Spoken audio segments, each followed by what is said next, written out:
Class 12 के अध्याय number 1 विलयन के इस दूसरे पार्ट में जो आंकिक प्रश्न जो हैं जो परीक्षा के दृष्टि से कहीं न कहीं महत्वपूर्ण है, उन सभी प्रश्नों पे आज हम लोग चर्चा करने वाले हैं।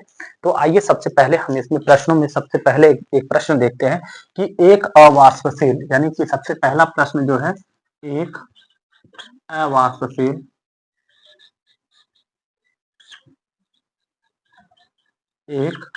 अवाष्पशील पदार्थ के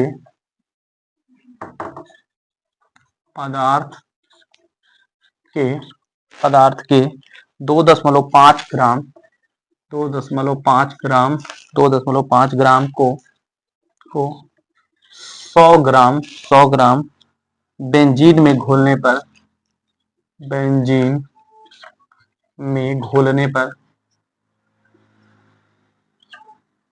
ठीक है ना, 100 ग्राम बेंजीन में घोलने पर क्वथनांक में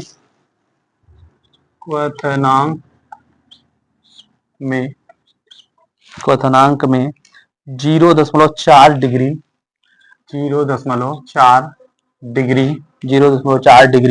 की वृद्धि हुई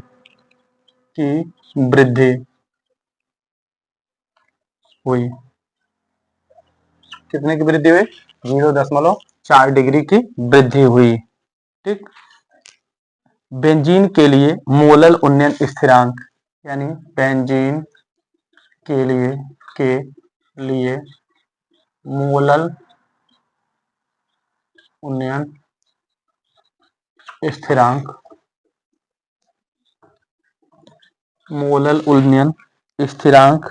2.67 है। ठीक, 2.67 है। पदार्थ के अणुभार की गणना कीजिए।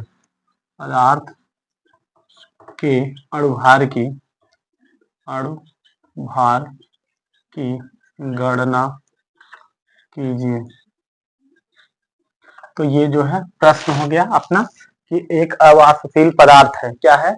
एक अवाष्पशील पदार्थ है जो 2.5 ग्राम को 100 ग्राम बेंजीन में 2.5 ग्राम को 100 ग्राम बेंजीन में घोला गया है और घोलने पर क्वथनांक में 0.4 डिग्री की वृद्धि हुई है। 0.4 डिग्री की क्या हुई? वृद्धि हुई है। बेंजीन के लिए मोलल उन्नयन स्थिरांक जो वैल्यू दिया है वो 2.67 है। पदार्थ के अणुभार की गणना करने के लिए कह रहा है, यानी कि जो हमारा सबस्टेंस है उनके हमें क्या करनी है? गणना करनी है कि उनका वैल्यू कितना है। ठीक है ना। तो सबसे पहले हम देख लेते हैं, ये हमारा हल हो गया, यानी ये हो गया सॉल्यूशन, यानी कि इसको हम कह सकते हैं हल। ठीक है ना, ये हो गया। और इसमें सबसे पहले हमें जो ध्यान में रखना है कि जो पदार्थ है वो कौन कौन चीजें हैं, कौन कौन चीजें इसमें दी गई है, तो उसे ध्यान में रखना है। तो सबसे पहली बात जो है पदार्थ का जो कह सकते हैं कि भार जो दिया गया है, यानी पदार्थ का द्रव्यमान, यहाँ लिख सकते हैं पदार्थ का द्रव्यमान स्मॉल w बराबर जो है ये है 2.5 ग्राम। ठीक है ना, यानी अवाष्पशील जो पदार्थ का द्रव्यमान जो दिया गया है वो कितना दिया गया? 2.5 ग्राम दिया गया है। ठीक है ना। और दूसरी चीज यानी कि बेंजीन में घोलने पर, यानी कह सकते हैं कि 100 ग्राम बेंजीन है। ठीक है ना, कितना है? 100 ग्राम बेंजीन। तो यानी यहाँ हम लिख सकते हैं बेंजीन का द्रव्यमान। ठीक है ना, कैपिटल W बराबर जो है वो कितने को दे दिया है? 100 ग्राम को दे दिया गया है। ठीक है ना, कितना का दे दिया गया है? 100 ग्राम को जो है दिया गया है। इसके बाद जो है इसका कह सकते हैं कि कह रहा है कि घोलने पर क्वथनांक में वृद्धि जो है, यानी क्वथनांक में 0.4 डिग्री क्या हुई है? यहाँ पर वृद्धि दिखाई दे रहा है। ठीक है ना, तो ये जो वृद्धि दिखाई दे रही है इसको हम क्या कहेंगे? क्वथनांक उन्नयन। ठीक है ना, यहाँ पर लिख देते हैं क्वथनांक उन्नयन। ठीक है ना, क्वथनांक उन्नयन। और ये क्वथनांक उन्नयन डेल्टा टीवी बराबर जो है 0.4 डिग्री, कितने की है? 0.4 डिग्री जो है क्वथनांक उन्नयन जो है डेल्टा टीवी का जो है वैल्यू दिया गया है। ठीक है ना, इतना दे दिया गया है। उसके बाद जो क्या कह रहा है? कह रहा है बेंजीन के लिए मोलल उन्नयन स्थिरांक, यानी कि जो केबी का मान है, ठीक है ना, किसका, यानी कि मोलल उन्नयन स्थिरांक दिया है कितने का, यानी केबी बराबर जो दिया है 2.67 वैल्यू इसका दे दिया, और कह रहा पदार्थ के अणुभार की गणना करनी है, यानी ये लिख देते हैं पदार्थ के अणुभार, अणुभार, ठीक है ना, और यानी कि अणुभार को किससे लिखते हैं, एम से, और ये हो गया क्वेश्चन मार्क हो गया। तो ये हमें पता चल गया कि हमारे पास क्या क्या चीजें हैं और हमें क्या गणना करनी है, ठीक है ना। तो हमारा जो फार्मूला होता है, फार्मूले को हम देखें, ध्यान में रख लें, तो फार्मूला होता है कैपिटल एम इक्वल टू 1000, यानी 1000 गुणे कितने का, 1000 गुणे केबी इंटू स्मॉल डब्लू का, ठीक है ना, कितना हो गया स्मॉल डब्लू का, और दूसरा चीज जो हो गया ये हो जाएगा नीचे delta TB into capital W. तो ये जो हो गया हमारे पास फार्मूला हो गया, यानी इसी फार्मूले पे हमें सवाल को क्या करनी है, सॉल्व करनी है, ठीक है ना। तो बहुत आसान है, ठीक है ना। तो चलिए हम आते हैं, तो फार्मूले पे क्या हो जाएगा, ये हो गया 1000 अकॉर्डिंग टू फार्मूला, और केवी का वैल्यू जो है कितना दिया है, तो केवी का वैल्यू दिया है 2.67, ठीक है ना, कितना दिया है 2.67 दिया है, और स्मॉल डब्लू का जो वैल्यू दिया है वो कितने का दे दिया है, यहाँ नहीं देखिए, यहाँ पर स्मॉल डब्लू का जो मान दिया है कि ये हो गया 2.5 हो गया, ठीक है ना, बट यानी कि डेल्टा टीवी का जो वैल्यू है वो कितना दिया है, तो डेल्टा टीवी का मान जो दिया है 0.4, और कैपिटल डब्लू का जो वैल्यू दिया है वो कितना दे दिया है 1, ठीक है ना, यानी कि 100, यानी 100 हो गया।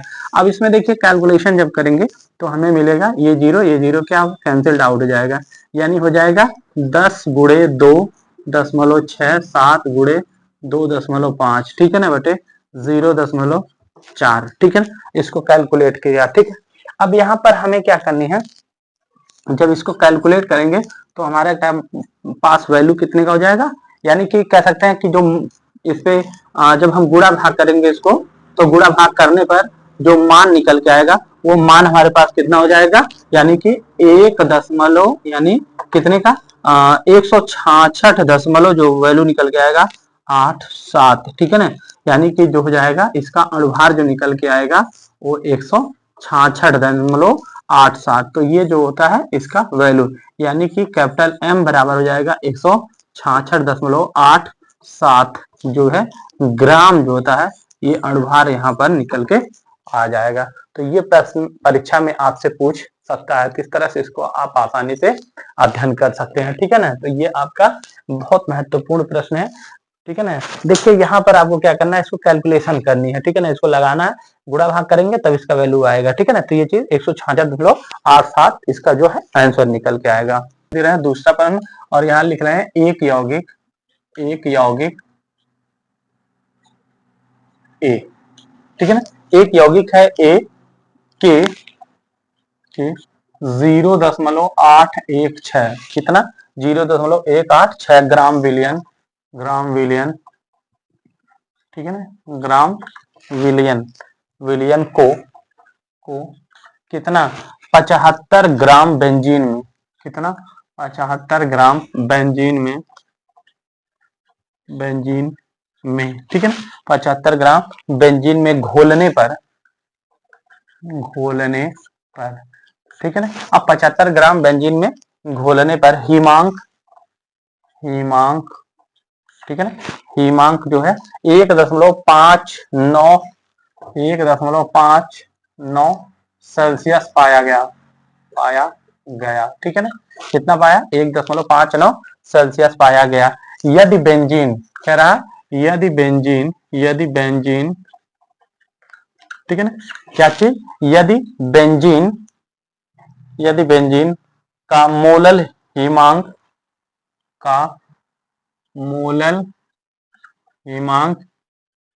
ठीक है ना, का मोलल जो हिमांक है वो कितना है, मोलल हिमांक अवनमन स्थिरांक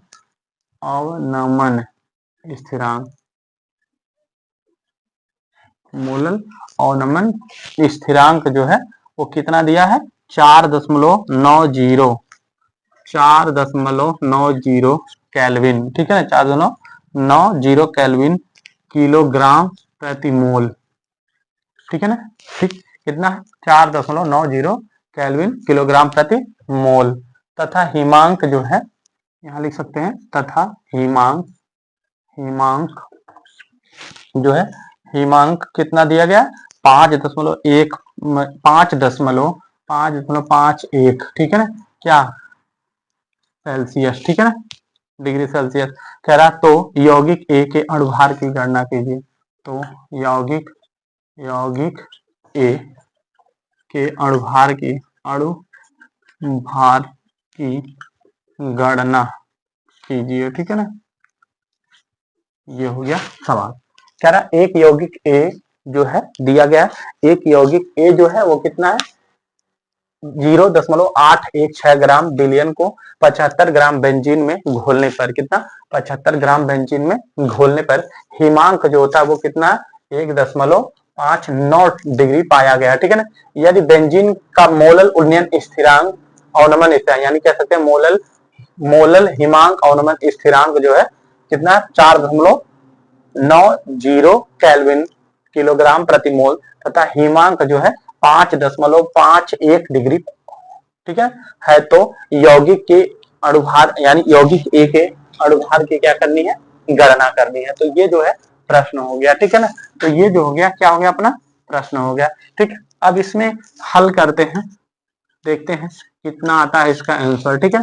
तो इसमें जब आप सॉल्व करेंगे तो एक चीज ध्यान रखना है, कौन कौन चीज दिया है। पहली बात तो एक चीज ध्यान में रखना, स्मॉल डब्ल्यू का मान दिया हुआ है, ठीक है ना। यौगिक ए कह सकते हैं, यौगिक ए का जो भार दिया हुआ है स्मॉल डब्ल्यू बराबर 0.816 ग्राम दिया है। कितना दिया है 0.816 ग्राम जो है दिया गया है, ठीक है ना। तो ये हो गया। फिर उसके बाद बिलियन को 75 ग्राम बेंजीन में, यानी बेंजीन का जो है द्रव्यमान जो है वो कैपिटल डब्ल्यू बराबर कितना दिया है 75 ग्राम, कितने 75 ग्राम बेंजीन का जो है उसमें घोला गया है। अब कह रहा है इसमें जो घोलने पर हिमांक जो है 1.59 से पाया गया है, ठीक है ना। और कितना पाया गया 1.59 जो है 1.59 जो होता है पाया गया है, ठीक है ना। और फिर कह रहा है हिमांक, देखिए यहाँ पर हिमांक 5.51 है, तो यानी कि कह सकते हैं हिमांक अवनमन, यहाँ लिख सकते हैं हिमांक अवनमन, ठीक है ना। तो हिमांक अवनमन डेल्टा टी एफ बराबर हो जाएगा, ये डेल्टा टी एफ बराबर हो जाएगा कितने का 1 घटा लेते हैं, यानी हम घटाएंगे जब तो कितने से जाएगा 1.59 से घटेगा 5.51, ठीक है ना। कितना घट जाए 5.51। यहाँ पर मिसिंग हो गया, सॉरी। इसके लिए क्वेश्चन से आते हैं, देखिए यानी हिमांक अवनमन, ठीक है ना, delta T F equal to हो जाएगा कितने का, यानी कि मिल जाएगा आपका 5.51 से घट करके 1.59 जब डिग्री आप घटाएंगे तो यहाँ पर वैल्यू जो हमारा निकल के आएगा वो कितने का हो जाएगा, तो ये निकल करके हमें मिल जाएगा 3.92, कितना आ जाएगा 3.92 केल्विन जो होती है, डिग्री केल्विन यानी डिग्री सेल्सियस जो होती है उपस्थित हो जाएगा, ठीक है ना। कितना मिल जाएगा 3.92, ये जो है घटाने पे प्राप्त हो जाएगा, ठीक। इसके बाद जो है के एफ का मान दिया हुआ, यानी के एफ का मान क्या है हिमांक अवनमन स्थिरांक, यहाँ लिख सकते हैं हिमांक अवनमन स्थिरांक, और ये हिमांक अवनमन स्थिरांक कितना दिया 4.90 केल्विन जो है दिया गया है, ठीक है ना। और किसके कह रहा अणुभार, यानी ए के अणुभार की गणना, ठीक है, यानी अणुभार जो है कितना जाएगा, इसके लिए हम क्वेश्चन मार्क कर दे रहे हैं। तो फार्मूला आपको ध्यान में रखना, जो सूत्र होता है ये हो जाएगा m इक्वल टू 1000, ठीक है ना, इंटू के एफ इंटू स्मॉल डब्ल्यू बटे delta T F into capital W, ये वैल्यू के लिए क्या हो गया फार्मूला हो गया, ठीक है ना। तो ये फार्मूला आप इसको देख सकते हैं। ठीक, अब इसके बाद जब इसको कैलकुलेट करेंगे अणुभार ज्ञात करने का, तो ये हो जाएगा 1000 गुणे के एफ का वैल्यू मिल गया। तो के एफ का मान है 3.92 गुणे कितने का, इसका जो है स्मॉल डब्ल्यू का मान दे दिया है 0.816 और कुल का बटा हो जाएगा डेल्टा टी एफ का जो मान दिया है,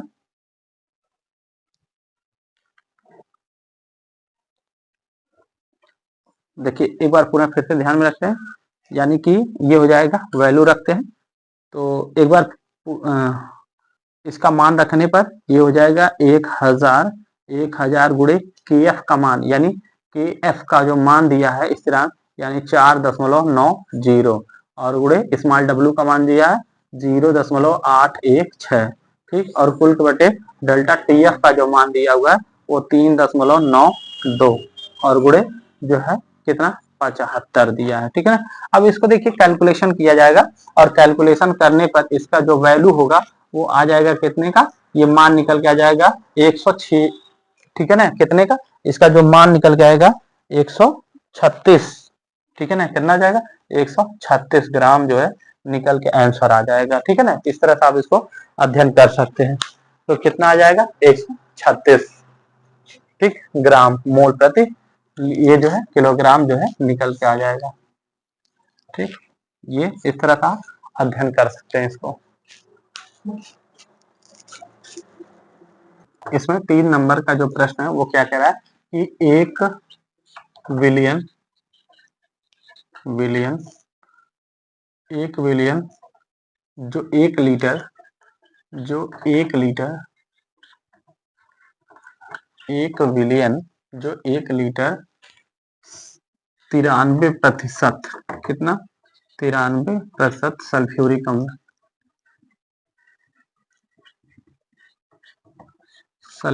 अम्ल ठीक है ना, 93% सल्फ्यूरिक अम्ल की मोललता ज्ञात कीजिए।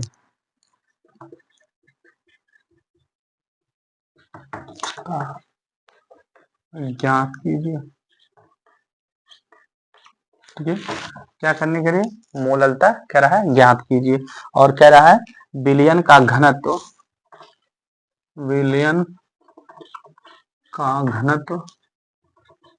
ठीक है ना, कितना दिया विलयन का घनत्व जो है 1.84 ग्राम 1.84 ग्राम प्रति क्या है प्रति ml है। ठीक है, तो ये है 1 विलियन है और उसमें 93% सल्फ्यूरिक अम्ल है और उस विलियन की मोलरता की क्या करनी है, मोललता की गणना करनी है और घनत्व जो है दिया गया है 1.84 ग्राम। ठीक है, तो इसमें देखते हैं सॉल्व करते हैं, तो करिए सॉल्व जल्दी से। तो आते हैं, ये हो गया हल। ठीक है ना, तो इसमें क्या क्या चीज दिया है, पहली बात तो एक चीज ध्यान है, अगर हमारा टोटल विलियन जो है 100% मान लें तो इसमें से 93% जो है वो हो जाएगा H2SO4। ठीक है ना, ये हो गया कुल विलियन। ठीक है ना, तो 93% हो गया, इसमें से घटा देंगे कितना बचेगा 7%। ठीक है, क्या है जल हो सकता है, कोई अन्य यौगिक जो होता है हो सकता है। ठीक है ना, तो इस तरह से इसमें दिया गया है। अब एक काम करना है हमें, सबसे पहले ध्यान में H2SO का अणुभार निकाल लेते हैं, का अणुभार। तो अणुभार निकालेंगे, देखिए हाइड्रोजन की संख्या यहाँ कितनी है 2 है, तो एक हाइड्रोजन का 1 होता है तो 2 हाइड्रोजन का 2 हो जाएगा और सल्फर का कितना हो गया 32 और ऑक्सीजन का हो गया 16 और 4 अणु का हो गया का कैलकुलेट हमने कर लिया। तो जब हम कैलकुलेट करेंगे तो कितना हो गया 2 1 कम 2 और प्लस 32 प्लस 16 चौका 64 और जब टोटल कर देंगे तो कुल कितना निकल के आ जाएगा वैल्यू 98। ठीक है ना, तो ये हमारा जो है अणुभार कितना निकल के आ जाएगा 98 जो है आसानी से देखने को मिल जाएगा, कितना मिल जाएगा 98। ठीक है, और उसके बाद जो होता है इसका घनत्व जो है ठीक है ना, घनत्व जो है 1.84 ग्राम प्रति ml जो है दिया गया है। कितना दिया 1.4 ग्राम प्रति ml जो है दिया गया है। ठीक है ना, और सल्फ्यूरिक अम्ल का भार निकाल लेना, तो ये H2SO4 का भार। ठीक है ना, अब 1% बराबर 1 ग्राम हो रहा है तो 93% बराबर कितना हो जाएगा, यहाँ पर हम इसको रख सकते हैं 93 ग्राम। ठीक है ना, मान सकते हैं कि 1% बराबर 1 ग्राम अगर मान रहे हैं तो 93% बराबर कितना हो जाएगा, 93 ग्राम हो जाएगा। तो भार हो गया कितना, 93 ग्राम। ठीक है, इसके बाद विलयन का कुल द्रव्यमान निकाल ले रहे हैं, तो ये हो जाएगा विलयन, क्या हो जाएगा, विलयन का द्रव्यमान, का द्रव्यमान फार्मूला होता है विलयन का द्रव्यमान बराबर जो होता है वो घनत्व गुणे आयतन होता है, या इसे हम कह सकते हैं आयतन गुणे घनत्व होता है। यानी अगर आपके विलयन की द्रव्यमान की गणना करनी है तो हम आयतन गुणे किसका करेंगे, घनत्व का प्रयोग करेंगे। तो आयतन हम कितना मान लेते हैं, देखिए इसमें दो चीज है, हमें 1000 मान के लगा सकते हैं। ठीक है ना, इसमें आयतन देखिए ये जो है आयतन जो है वो 100 भी माना जा सकता है। ठीक है, और 1000 भी मान के हम लगा सकते हैं। तो आयतन चाहे 100 मान ले तब भी हमारा इस पे आंसर लग जाएगा। ठीक है ना, आ जाएगा। और अगर 1000 मान के लगाएंगे तो भी आ जाएगा। तो हम मान लेते हैं 1000, तो यहाँ से हो गया 1000 गुणे घनत्व दिया है कितना, 1.84 ग्राम जो है घनत्व दिया हुआ है। ठीक है ना, इसको जब कैलकुलेट करेंगे तो कैलकुलेट करने पर ये हो जाएगा 1840 ग्राम। यानी कुल जो द्रव्यमान है, टोटल विलयन का जो द्रव्यमान है वो कितना निकल के आ गया, 1840 ग्राम जो है वो निकल के आ गया है। ठीक है ना, इसके बाद हमें क्या करना है, विलायक का द्रव्यमान निकालना है यहाँ पे। तो हो जाएगा विलायक का द्रव्यमान। ठीक है, तो विलायक का द्रव्यमान हो जाएगा, यानी कि हो गया 1840 माइनस। ठीक है ना, अब देखिए 93%, क्योंकि ये भार हमने कितना माना था, 1 माना था, तो ये हो गया हमारे पास लगभग कितना है, 930 ग्राम हो जाएगा। अब चूंकि हम 1000 पे लगा रहे हैं तो इसका वैल्यू अब कितना हो जाएगा, 930 ग्राम जो होता है निकल जाएगा। यानी कि अब यही चीज हम यहाँ क्या कर लेंगे, 930 ग्राम इसे घटा लेंगे। ठीक है ना, और जैसे ही घटाएंगे तो हमारा जो वैल्यू निकल के आएगा वो कितना हो जाएगा, 910। कितना हो जाएगा, 910 ग्राम जो है बच जाएगा। ठीक है ना, कितना बन जाएगा, 910 ग्राम जो है जो आसानी से प्राप्त हो जाएगा। कितना हो जाएगा, 910 ग्राम, यानी कि इसको हम आसानी से घटा 1840 में से जब हम घटाएंगे 930 को तो कितना बचेगा, 910 बचेगा। तो ये हो गया। अब फार्मूला हमें ध्यान में रखनी है, तो फार्मूला m बराबर जो है स्मॉल w बट्टे क्या हो जाएगा, स्मॉल m। ठीक है ना, स्मॉल w बट्टे स्मॉल m इंटू 1000, फार्मूला हो गया 1000 क्या चीज बटे कितना, ये क्या हो गया, द्रव्यमान, यानी कि w जी ग्राम। ये फार्मूले के अनुसार हम निकाल लिए। अब इस पे वैल्यू रख देते हैं, तो m बराबर हो जाएगा क्या चीज, देखिए ये क्या कहा, मोललता, मोललता क्या है, तो m बराबर हो गया। अब स्मॉल w का मान कितना हो जाएगा, स्मॉल का w का मान हो जाएगा 930, क्योंकि हमारा कितना है 930 ही हो जाएगा। m का मान कितना हमने निकाला, देखिए m का मान कितना निकाला, यानी अणुभार कितना निकाल लिया, 98। तो यहाँ लिख दिया कितने का, 98 गुणे कर दिया 1000, और बटे अभी हमने निकाला कितने का, 910। कितना निकाला है, 910। अब इसको टोटल कैलकुलेशन करेंगे, गुणा भाग करेंगे, तो ये आ जाएगा आंसर, ये हो जाएगा 10.428 428। ठीक है ना, का चीज ये 4.8 ग्राम जो मोल जो होता है ये आपको प्राप्त हो जाएगा। ठीक है ना, तो ये हो जाएगा आंसर। अब इसको कैलकुलेशन करना पड़ेगा, तो कर सकते हैं कैलकुलेशन, लेकिन आंसर कितना आएगा, 10.428 मोल जो होता है वो आपको निकल के आ जाएगा। तो ये भी परीक्षा में जो है बहुत बेहतरीन है, जो परीक्षा में पूछे जाते हैं, तो इसको भी एक बार पुनः जो है सॉल्व कर सकते हैं। ठीक है ना, चलिए इसके बाद चौथा जो प्रश्न हम आते हैं, तो चौथे प्रश्न में क्या देना कि 96% सल्फ्यूरिक अम्ल, देखिए यहाँ क्या दिया गया, 96% सल्फ्यूरिक अम्ल यानी H2SO4 भारानुसार। ठीक है ना, भारानुसार क्या लिखते हैं,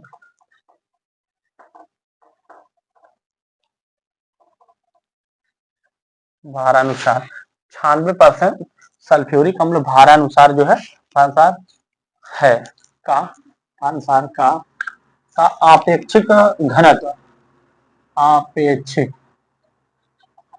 घनत्व। ठीक है ना, आपेक्षिक घनत्व जो है वो कितना है, 1.84 ग्राम प्रति ml है, 1.84 ग्राम प्रति ml है। ठीक है, कह रहा इस अम्ल की मोलरता है, यहाँ लिख रहे हैं, और कह रहा इस अम्ल की मोलरता, मोलरता, ठीक है ना, क्या करनी है, मोलरता और नॉर्मलता की गणना कीजिए, मोलरता और नॉर्मलता की गणना गणना कीजिए।